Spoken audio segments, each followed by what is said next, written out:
Assalamualaikum warahmatullahi wabarakatuh.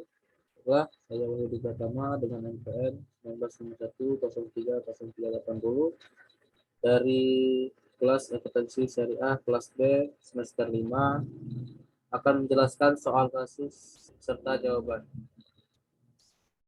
Nah, pada kesempatan ini kita melihat ada sebuah kasus yaitu pengakuisisian PT Surya pada PT Jaya Abadi sebesar 70%. Senilai 630.000 dan kepentingan pengendali 270.000 serta nilai buku PT anak sebesar 600.000.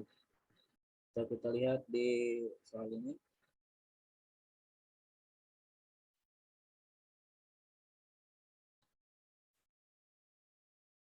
Dan terdapat tabel soal ada kendaraan, bangunan, peralatan, dan goodwill. Serta ada selisih dan sisa umur ekonomi. Dan selama tahun 2019, PT Jaya Abadi telah memperoleh profit laba sebesar 300.000, sehingga membagikan dividen secara tunai 60.000. Kemudian ada tabel neraca saldo. Kita lihat ada kolom nama akun, kemudian kolom PT induk yaitu PT Surya dan PT anak yaitu PT Jaya Abadi. Itu nama akunnya. Nah, di sini terdapat tanda tanya di investasi entitas anak. Ini yang akan kita cari nanti. Kemudian ada lagi tanda tanya di penghasilan dari entitas anak. Ini juga akan kita cari.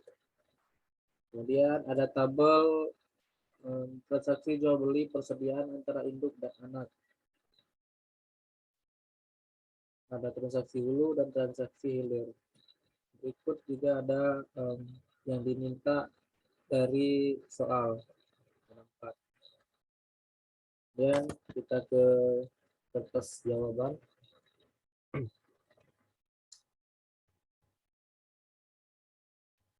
Dapat kita lihat di jawaban yaitu tabel diferensial. Ini dengan nama akun, kendaraan, bangunan, peralatan, dan goodwill. Serta selisih, alokasi selisih, yaitu dari PT induk sebesar 70% dan PT anak sebesar 30%. Kemudian ada sisa umur, amortisasi selisih, kepemilikan dari PT induk sebesar 70% dan kepemilikan dari PT anak sebesar 30%. Selisih didapat dari tabel soal yang sudah kita lihat tadi. Kemudian untuk alokasi selisih itu 120 dikali 70% dari PT induk dan 120 dikali 30% PT anak.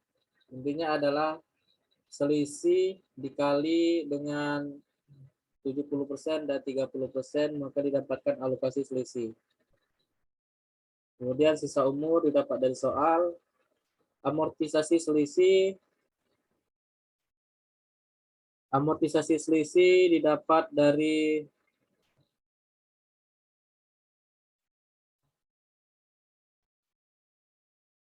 um, 120.000 dibagi dengan 6 sisa umur. Sama halnya dengan peralatan dibagi dengan sisa umur 3. Maka didapatkan hasil 20.000.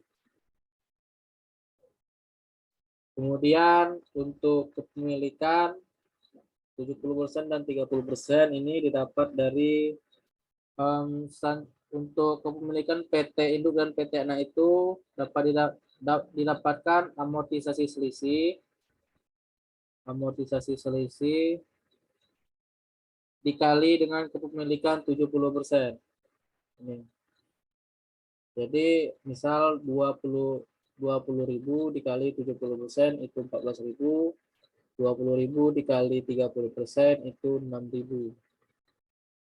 Kemudian ditotalkan untuk total diferensial. Kemudian ada transaksi hulu dan transaksi hilir.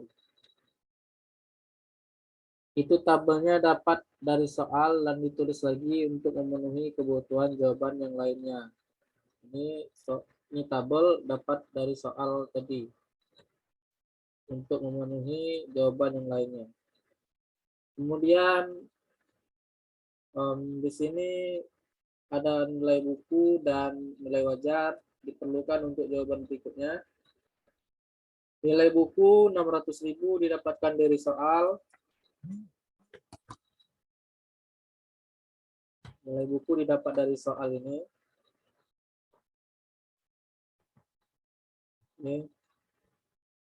Kemudian nilai wajar didapatkan dari soal juga, dari pengakuisisian PT Jaya Abadi senilai 630.000 ditambah dengan non pengendali 270.000. Dihasilkan 900.000 nilai wajar.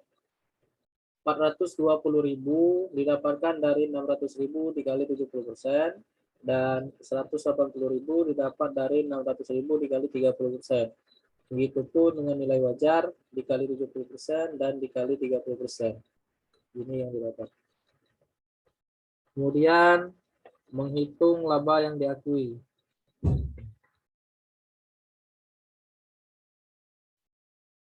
Akunnya yaitu laba yang diakui, amortisasi selisih kendaraan, amortisasi selisih peralatan, hulu persediaan, hilir persediaan.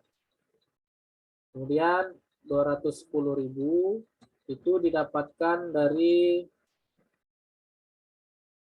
210.000 itu didapatkan dari double diferensial ini, yang dari alokasi selisih. Untuk non pengendali itu sama dapat dari alokasi selisih sebesar 30%-nya. Kemudian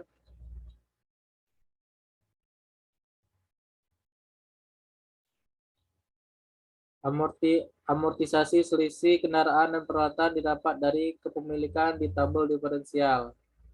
Kemudian hulu persediaan didapat dari keuntungan tersimpan. Hulu persediaan ini didapat dari keuntungan tersimpan sebesar 50.000. Kemudian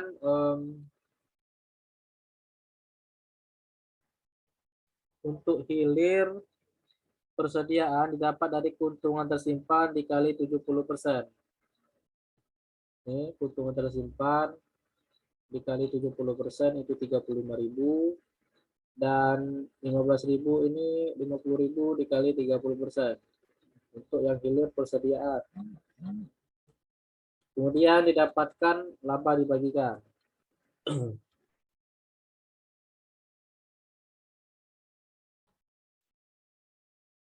Selanjutnya menghitung nilai investasi pada anak.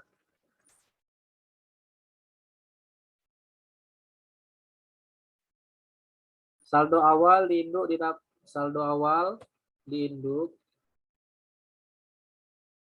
didapat dari soal, yaitu pengakuisisian 70% PT induk sebesar 630.000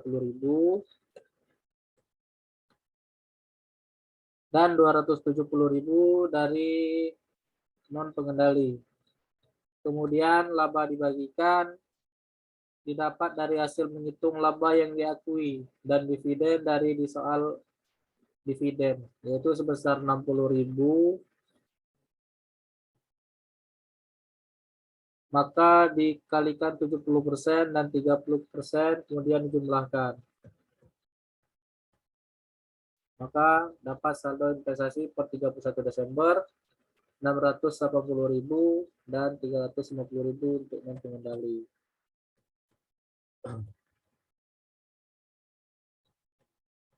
Pengecekan saldo investasi. Saldo investasi didapat dari hasil menghitung nilai investasi pada anak. Kemudian dikurangi ekuitas.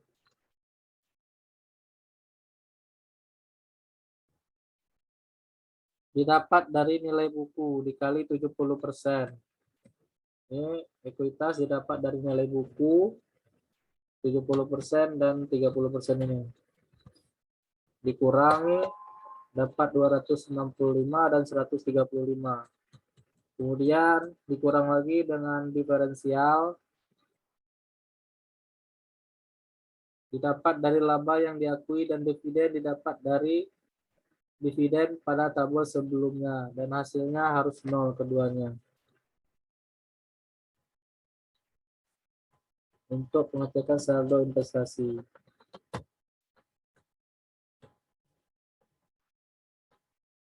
Selanjutnya jurnal eliminasi. Modal saham eliminasi saldo investasi berdasarkan nilai ekuitas menurut buku, modal saham, agio saham, dan laba ditahan. Didapat dari neraca saldo di soal. Ini. Didapat dari neraca saldo di soal. Kemudian investasi PT Jaya Abadi dan kepentingan non pengendali didapat dari nilai buku dikali 70%. Ini yang sudah kita cari tadi. Kemudian eliminasi saldo investasi efek diferensial. Sama kendaraan, peralatan, bangunan, goodwill dari neraca saldo. Investasi Jaya Abadi dan kepentingan non pengendali didapat dari alokasi selisih. Beban penyusutan peralatan dan kendaraan dan akumulasi penyusutan peralatan dan kendaraan didapat dari amortisasi selisih.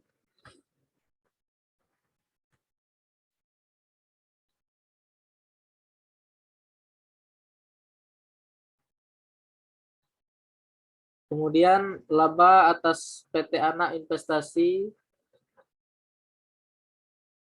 Jaya Abadi didapat dari laba dibagikan 70% dan non pengendalinya didapat dari laba dibagi 30%. Kita lihat di sini.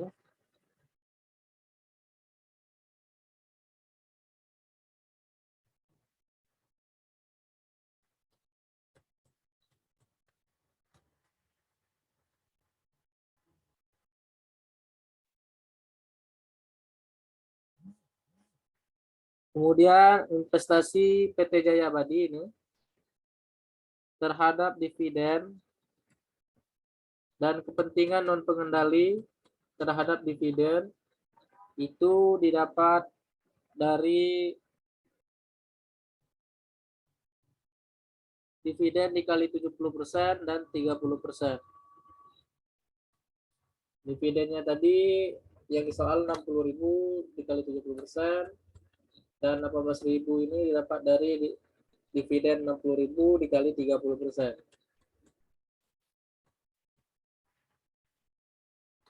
Kemudian eliminasi transaksi persediaan. Ini didapat dari tabel hulu hilir, semuanya dimasukkan yang pendapatan penjualan, PPP dan persediaan.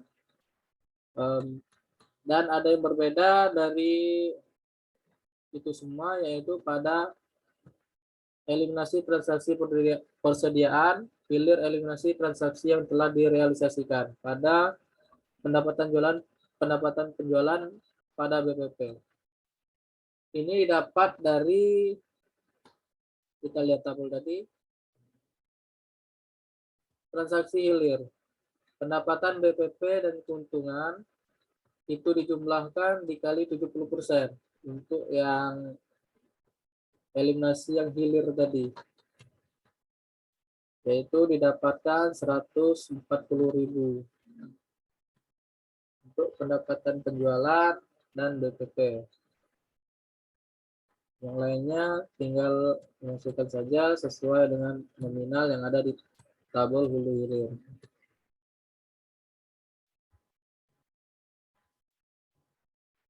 Selanjutnya neraca saldo. Di sini terdapat neraca saldo.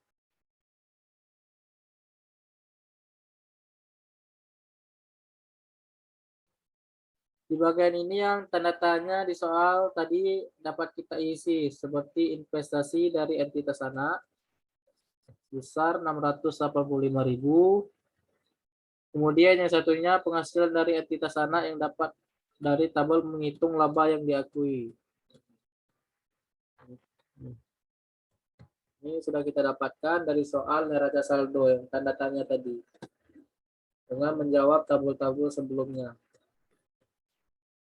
Kemudian didapatkan hasil total. Ini balance. Selanjutnya kertas kerja. Terdapat beberapa kolom yang langsung saja dimasukkan ke tabel angkanya seperti jurnal eliminasi ini yang sudah kita cari. Sedangkan untuk saldo konsolidasi didapat dari perjumlahan maupun pengurangan dari PT Surya, PT Jayabari, dan jurnal eliminasi. Didapatkan saldo konsolidasi. Dan hasilnya balance. Kemudian laba rugi konsolidasian PT Surya dan entitas anak per 31 Desember 2019.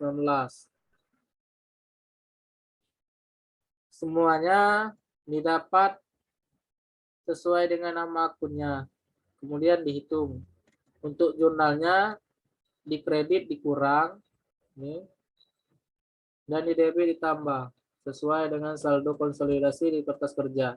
Maka didapatkan laba kotor, kemudian dikurangi beban penyusutan, didapatkan laba bersih konsolidasi sebesar 270.000, kemudian didistribusikan pendapatan non pengendali, didapatkan laba bersih entitas pengendali. Selanjutnya laporan perubahan modal. Modal agio saham laba ditahan dari kertas kerja. Didapatkan dari kertas kerja, saldo konsolidasi. Kemudian laba tahun 2019 didapat dari laba bersih entitas pengendali, dan dividen 2019 didapat dari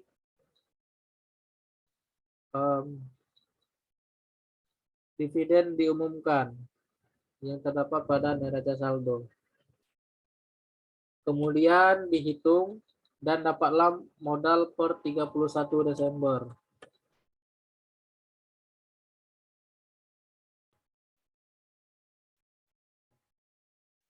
Selanjutnya laporan posisi keuangan.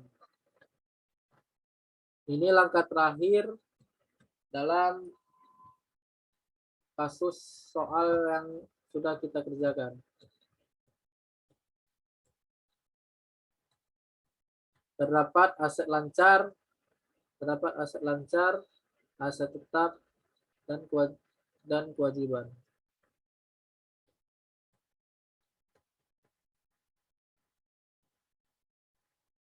Di aset lancar dan di aset tetap, kas piutang usaha persediaan didapat dari konsolidasi. Kas piutang usaha persediaan didapat dari saldo konsolidasi, kemudian dijumlahkan. Kemudian akun-akun lain juga dimasukkan dan ditotal menjadi totalnya aset. Tinggal dimasukkan dari saldo konsolidasi tadi.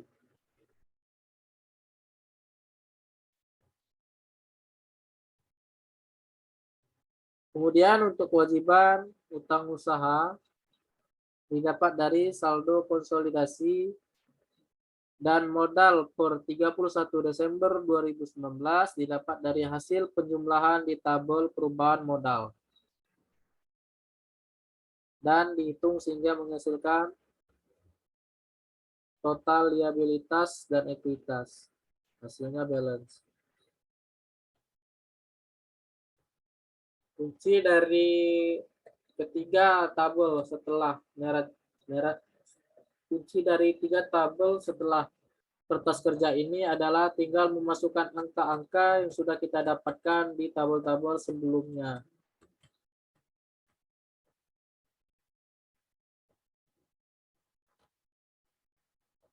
Demikian penjelasan yang dapat saya sampaikan. Mohon maaf apabila ada kekurangan. Pada Allah saya mohon ampun. Assalamualaikum warahmatullahi wabarakatuh.